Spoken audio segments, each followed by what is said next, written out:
Di antara ribuan pulau, ratusan etnis, dan puluhan bahasa daerah, ada satu bahasa yang menjahit keragaman untuk menjadi satu kesatuan, yaitu bahasa Indonesia.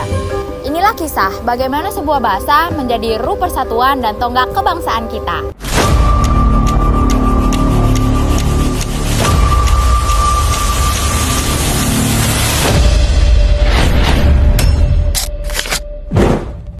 Sebelum dikenal sebagai bahasa Indonesia, bahasa ini bernama bahasa Melayu.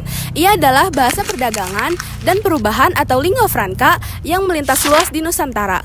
Bahasa ini dipilih karena sederhana, lentur, dan mudah dipelajari. Inilah fondasi persatuan kita.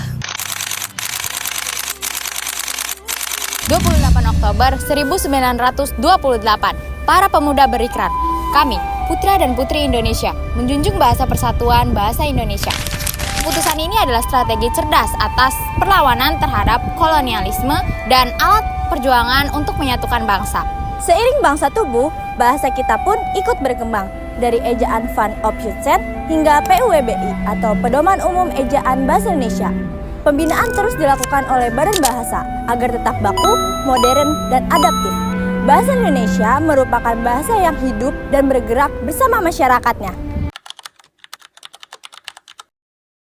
Assalamualaikum warahmatullahi wabarakatuh. Perkenalkan, nama saya adalah Alif Linggar Syamsuddin dari Universitas Mercu Buana, Fakultas Komputer dari Program Studi Informatika. Di sini kami akan berbincang dengan seorang narasumber yang sangat kompeten di bidang kebahasaan untuk membahas topik penting seperti sejarah, kedudukan, dan fungsi bahasa Indonesia sebagai bahasa persatuan dan bahasa negara. Terima kasih kepada Bu Harni yang telah bersedia meluangkan waktu untuk wawancara ini. Baik, Bapak atau Ibu, untuk memulai perbincangan ini, bolehkah Bu Harni memperkenalkan diri secara singkat kepada pemirsa? Baik, perkenalkan saya Harni Kusniati, selaku dosen dan selaku narasumber di sini. Silakan, mau ditanya. Oke. Baik, terima kasih. Pertanyaan pertama ya Bu. Banyak mahasiswa yang penasaran bagaimana sebenarnya perjalanan sejarah bahasa Indonesia hingga akhirnya berdaulat sebagai bahasa persatuan. Oke, bahasa Indonesia itu berasal dari bahasa Melayu yang dulunya itu dia adalah bahasa pergaulan di Nusantara.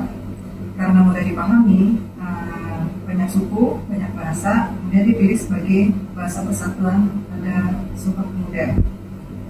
Setelah kemerdekaan 1945, bahasa ini ditetapkan sebagai bahasa negara dan terus dikembangkan hingga sekarang. Baik, terima kasih Bu Harni. Kita lanjut ke pertanyaan selanjutnya. Apakah ada peristiwa sejarah tertentu yang menurut Bu Harni sangat penting dalam perkembangan bahasa Indonesia? Menurut saya ada ya, peristiwa yang paling penting itu di Sumpah Pemuda 1968. Pada momen tersebut, para pemuda itu sepakat menjadikan bahasa Indonesia sebagai bahasa persatuan yang kemudian menjadi dasar pengembangannya bahasa Indonesia modern hingga saat sekarang. Baik, terima kasih Bu Harni atas jawabannya. Kita lanjut ke pertanyaan selanjutnya.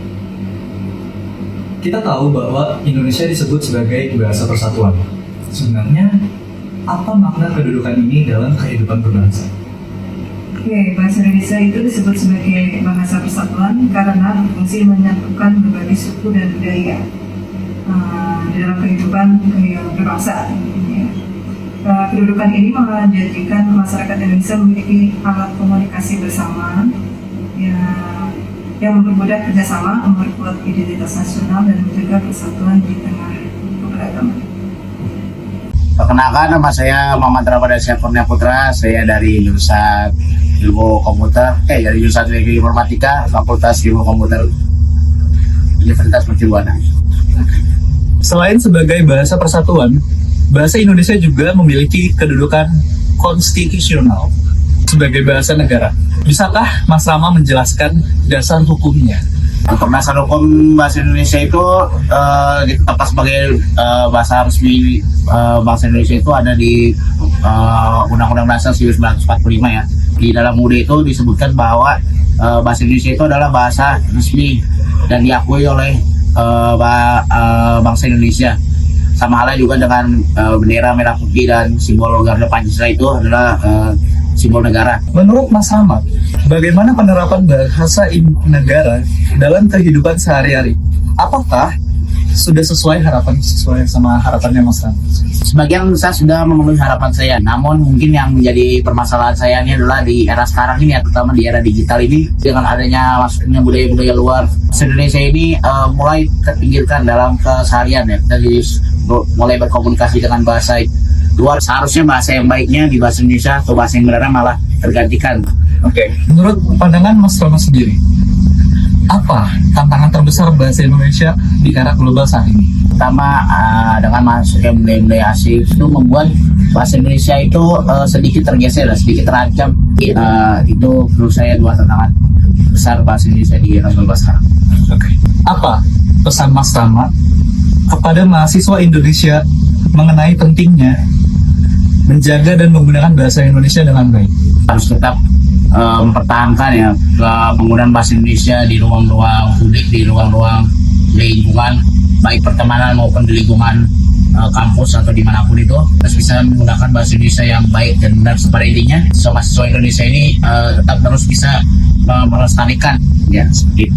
Baik teman-teman, mungkin itu saja dari wawancara yang telah kita lakukan. Terima kasih untuk Mas Rama atas jawaban-jawaban yang sangat mendalam dan juga penuh sejarahnya juga ya. Tentunya tentang mendalami kedudukan dari bahasa Indonesia itu sendiri. Mungkin itu saja teman-teman. Terima kasih yang sudah menonton dokumenter ini. Wassalamualaikum warahmatullahi wabarakatuh.